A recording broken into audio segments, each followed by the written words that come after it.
Hare Ganga Mahadev Sri Shankara Parvati Pati Mahadev Sri Shankara. Namaste, it's Sahara Rose, and welcome back to the Highest Self Podcast, a place where we discuss what makes you your soul's highest evolvement.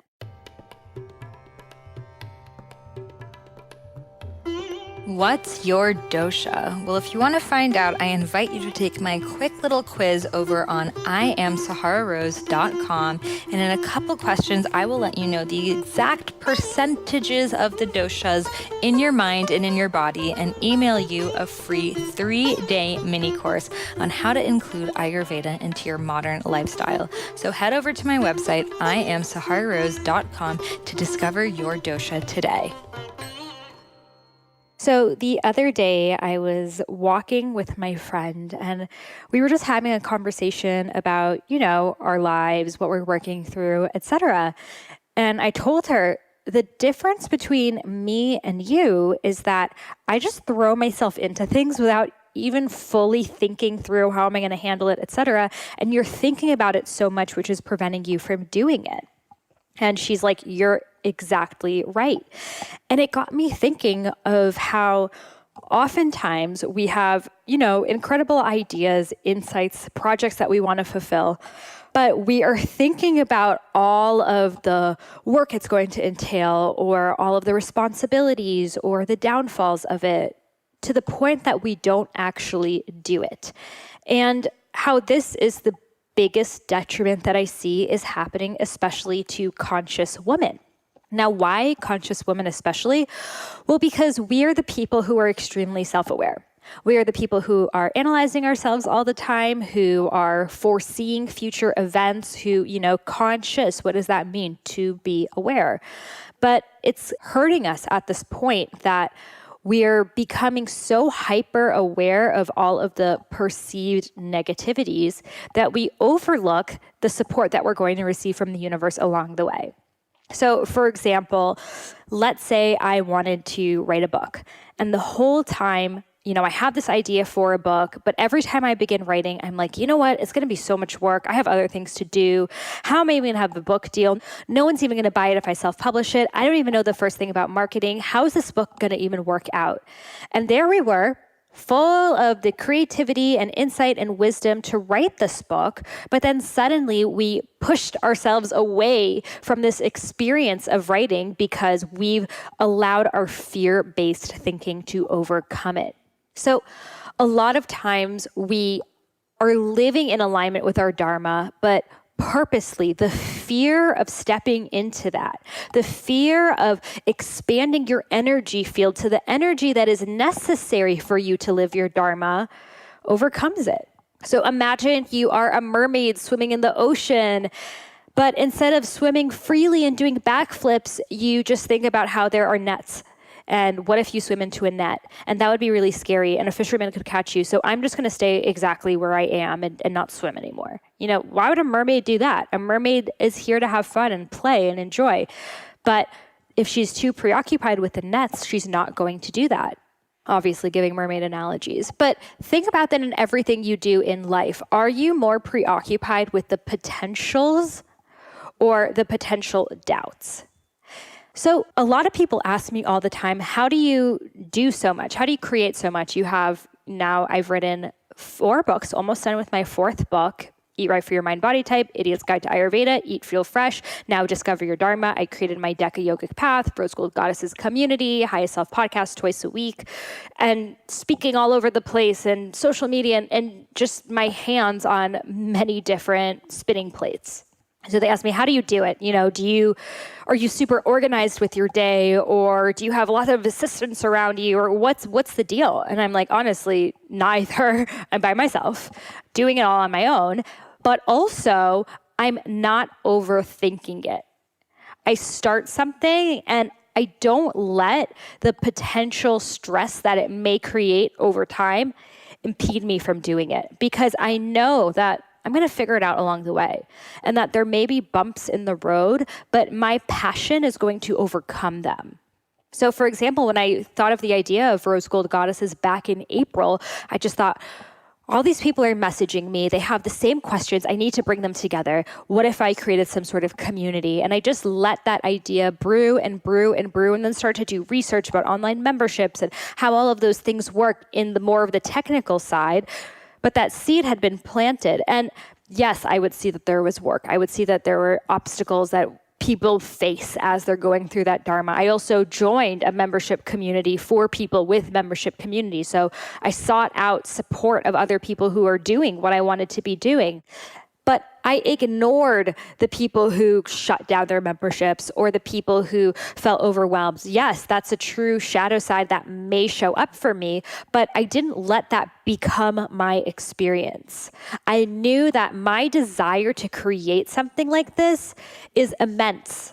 And I would be doing a massive disservice to myself to put my giant desires in a tiny little jar and say, you know what, you're too big to look at. I can't handle you. So do you have something, some great idea, something big that is truly the work of your soul? Maybe you're not even sure about that yet. Maybe you're not even letting yourself dream. You know, a lot of people say, I don't know what my Dharma is. I have no idea. And the reason why is because you're not allowing yourself to think about it. Every time you start to think about it, a thought comes in your head that stifles you. Now is not the time. You have other work to do. Focus on your job. Don't think about it. And you contain your creativity. So what are you doing? You're literally training your mind every time it comes up with an idea to shush up, to be quiet, to stay in that jar. So what we need to do when we come up with this idea is to ride it like a wave. To say, and then what? And then how could it grow? And then who are the people it's going to affect? And move it through our chakras, which I always talk about. You have to let the idea download through your crown, receive it, because the universe gave you this idea for a reason. You were the person who was meant to brought it to life. You see, I don't have ideas about brain surgery, but a brain surgeon does. And I don't have ideas about new architecture, but an architect does. The ideas you have are because you have everything that is needed to bring them to life. So when we open up our crown chakras to receive, we are able to listen to what the universe is pushing towards us. That idea was planted to you because you are the person who is meant to bring it to life. You have everything that it takes. If you're suffering from any form of self-doubt or low self-esteem or whatever it is, it's because you haven't realized how incredibly powerful you are. It's disillusion. You don't suffer from self-doubt. You suffer from disillusion. Because if you truly could see the potential that you have, the incredible impact that one person can have on the world or a community or a family or just another person, you wouldn't doubt yourself for a moment.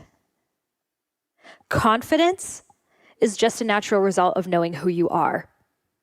If you truly saw yourself for who you are, there would be no ounce of insecurity within you. You would be like, holy crap, I'm this divine being brought here to elevate consciousness. What's up? Thank you, crown chakra, for those ideas. I'm going to move them through the rest of my chakras and bring them to life because I was born for this shit. That's what's up. This idea of self-doubt is the matrix essentially implanting in your head, telling you, oh, well, you have to do these things and have this much money and this much security and pay off your mortgage, whatever it is, to live the life you want to live. And guess what? The people who are doing that are still not living those lives. Show me the proof. Show me the people who did everything society told them to do. The college, the job, the 401k, the marriage, the white picket fence house. Show me those people and tell me, are they living their lives in alignment with their Dharma? Are they the people who are bringing the most incredible projects to life? Are they the people who are making the largest impact in the world? The answer is no. Some of them may be, but that's not the reason why. The reason why is because they actually stopped caring about that. The reason why is because they realized how powerful one individual is. So it's no secret that I've been traveling a lot recently for my speaking tour, and it wasn't until recently that I learned about compression socks. To be honest, I thought they were for grandparents, but a friend of mine told me how good they are to prevent post-flight swelling, spider veins, to energize legs, and to improve muscle recovery. So I decided to try on a pair of Comrade socks. And oh my God, they are so comfortable. You see, I had tried on a pair of different compression socks before, and they really hurt my legs, but this was a totally different experience. They have lab-tested graduated compression, which is medically proven to bring circulation of blood from your feet back to your heart. If you travel, stand, or sit for long periods of time, or work out a lot, you need to try compression socks. I've teamed up with Comrade to offer you a special 20% off discount. Head over to comradesocks.com/Sahara and use coupon code Sahara for 20% off. That's Comrade, COMRADSOCKS.com/Sahara, SAHARA, and use coupon code Sahara for 20% off. And when you realize that, you don't let those little bumps on the road prevent you from driving down that road. I don't look at a dirt road and say, oh, it's really bumpy, so I can't drive on it. Like, bitch, I'm in a car. Like, I can drive down this road. Yeah, it'll be bumpy, but guess what? My automobile was designed for this. That's essentially you in this human costume. The fact that you're here incarnated in bone, blood, and flesh shows you have everything it needs to drive down the dirt road.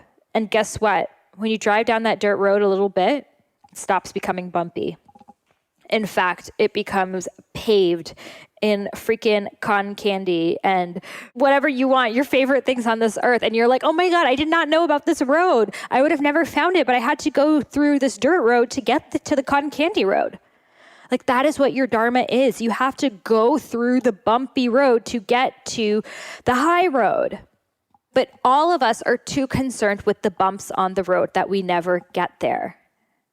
We don't even let ourselves come up with the idea because we're coming up with way more ideas on how it won't work. And some of us have other people doing this for us, and then when we take on those beliefs to ourselves. Like, do you have that friend or parent that every time you tell them you have an idea, they come up with a million ways why it won't work? Oh, someone else is already doing that. Oh, that's never going to make any money. Oh, you're too late in the game. You're too old for that. You need to have a lot of investments for that. Do you have anyone else saying that to you, or is that you telling that to yourself? Because that's not your voice, and that's not the friend or the parent's voice. It's the voice of fear. It's the voice of limitations. It's the voice of many people who've chosen to not go down that bumpy road because they were afraid of a little bit of bumps. And those people collectively passed on, the telephone, don't go down the bumpy road. You're never going to make it to the other side, because they never freaking went there. Ask someone who is living their life in alignment with their purpose. Anyone, whether that's a CEO or a mom or esthetician or a politician or whatever, just someone who truly believes they're living their life in alignment with their dharma, and say, was it worth it?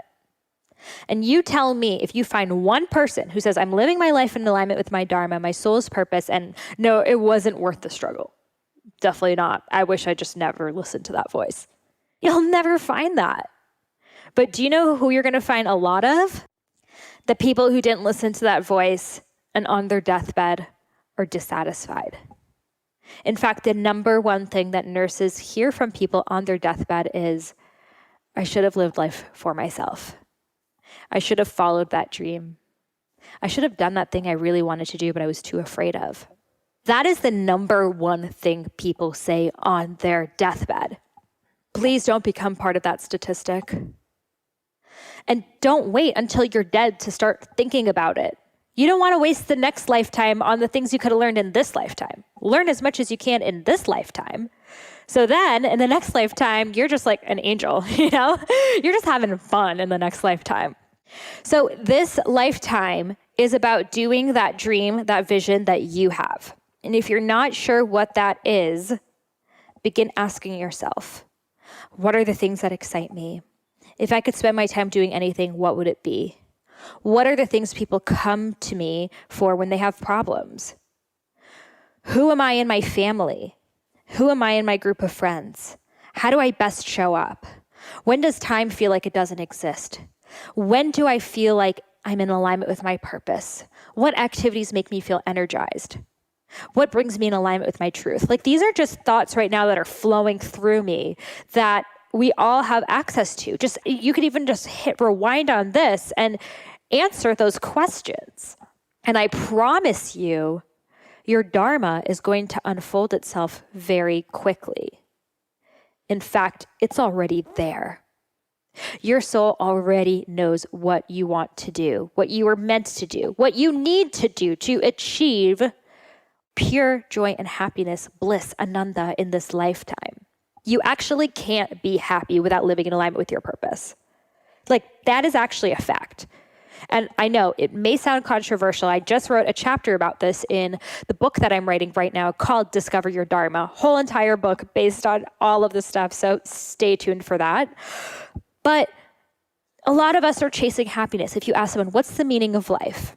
The meaning of life is to be happy, right? I mean, great answer, appreciate it, but no. The meaning of life is not to feel one emotion. Happiness is one emotion.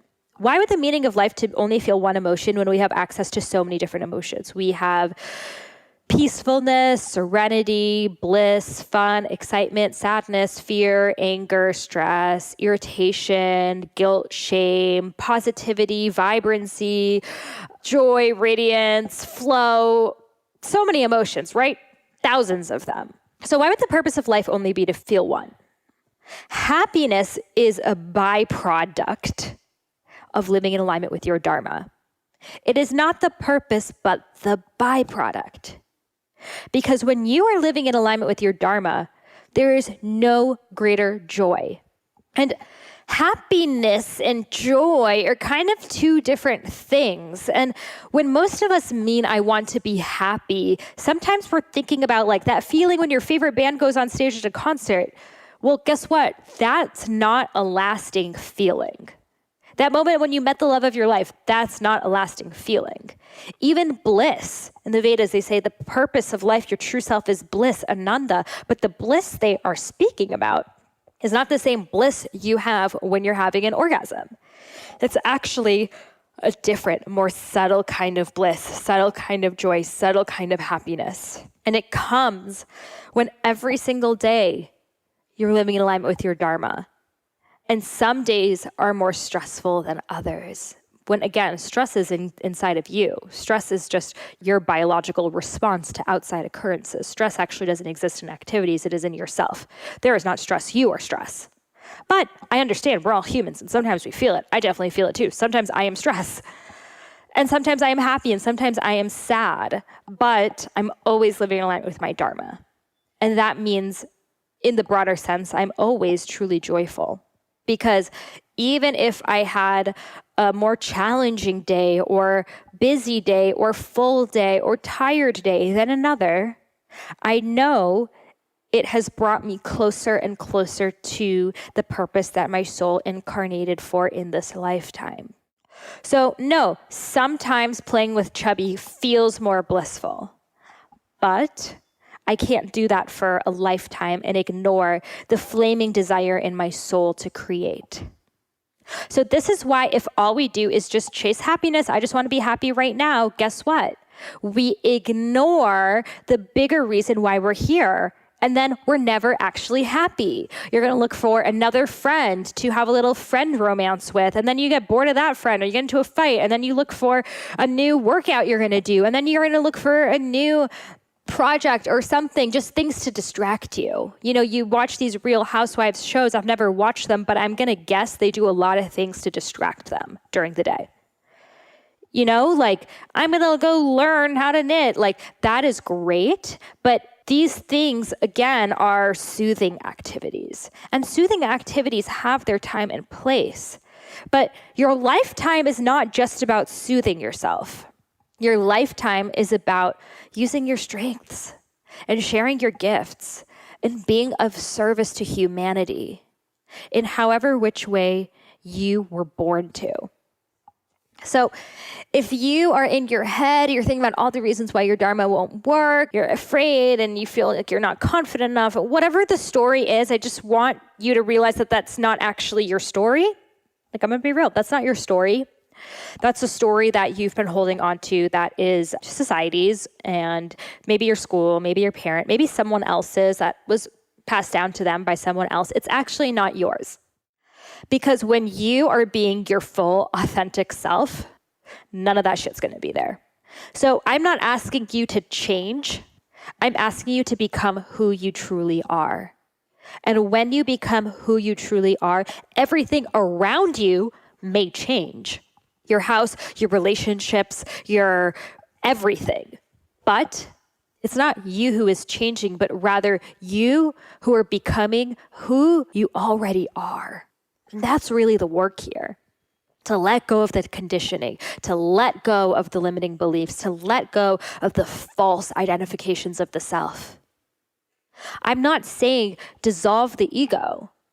The ego has its necessity on society. I mean, we can't operate as humans on this physical plane without an ego. We need an identity to interact with other people. I'm not saying have no identity, have no personality, just like mush with trees. That's not what I'm telling you to do. What I'm telling you to do is realize how much of an impact Greta Thunberg is having on the environment, or how much of an impact Gandhi had on the world, or how much of an impact even a mentor or a parent or friend or teacher has had on your life.